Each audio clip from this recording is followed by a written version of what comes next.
edhe njerë me shpresën që mos rikputet ky komunikim live. Jam në makinë rrugës për në Hag, ku do të takoj pas disa kohësh tani më nga takimi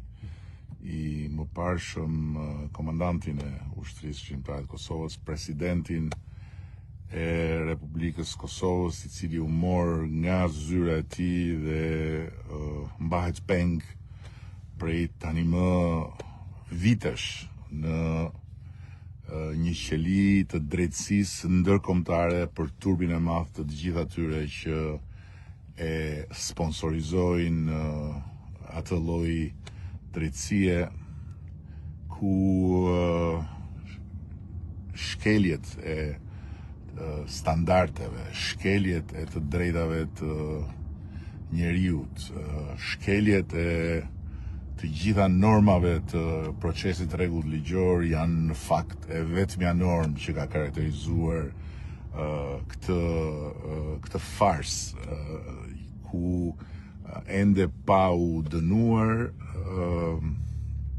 një president i zgjedhur demokratikisht nga populli së bashku me 3 bashkëluftar